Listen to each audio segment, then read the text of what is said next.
प्रायोजक हैं cancer healer centre, new beginning. यहाँ पर सांसद है नेपाल के, कह रहे हैं कि जो एक अकेला हिंदू राष्ट्र था नेपाल, उसके ऊपर जानबूझ करके हमला किया गया, उसके लिए यूएस फंडिंग आई।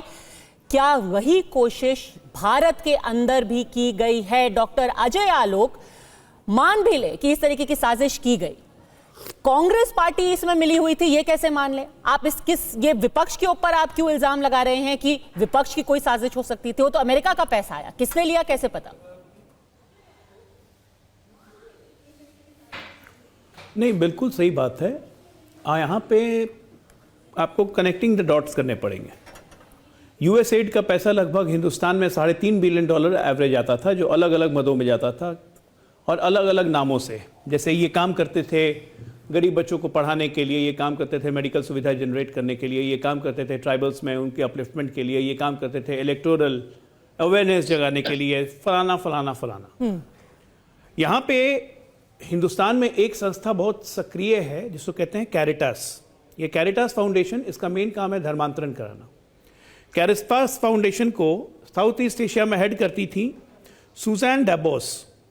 ये सुसान डेबोस जानती है कौन है? जिसके लिए 3 दिन से हंगामा चल रहा है।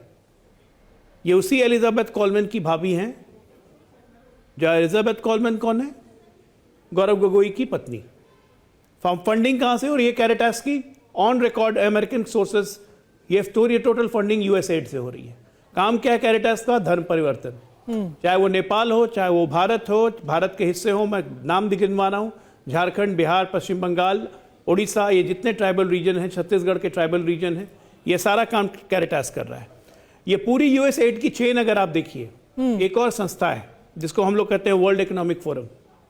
वर्ल्ड इकोनॉमिक फोरम की 100% फंडिंग यूएस एड।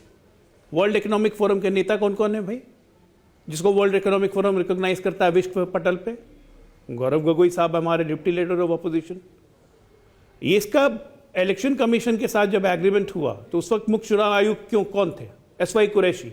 हमारे चुनाव आयुक्त को क्या जरूरत है एक ऐसे संस्था से एग्रीमेंट करने की और उससे पैसे लेने की कि हम अपना इलेक्टोरल प्रेजेंस बढ़ा सकें? क्योंकि ये सिस्टम बाद में डिसकंटिन्यूड हो गया 2015 के बाद से, लेकिन 2015 तक ये सिस्टम कंटिन्यू करने की क्या जरूरत थी? ऐसे तमाम चीजें हैं।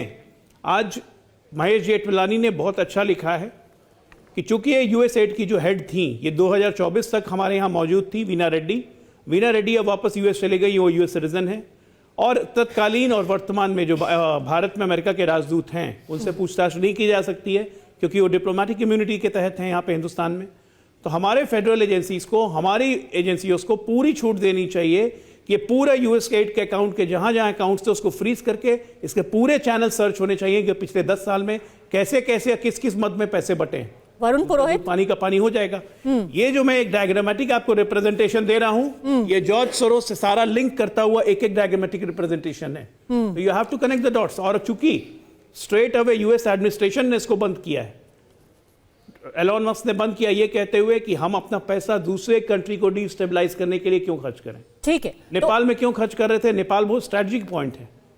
नेपाल में हिंदुत्व अगर जाता है, एक चाइनीज कंट्री डेवलप हो जाती है, एक सेक्युलर नेशन डेवलप हो जाता है, तो वो चाइना और भारत के हितों को प्रभावित कर सकता है। यही काम ये लोग नॉर्थ ईस्ट में करना चाहते हैं। तो ये एक बहुत गहरी साजिश का हिस्सा है।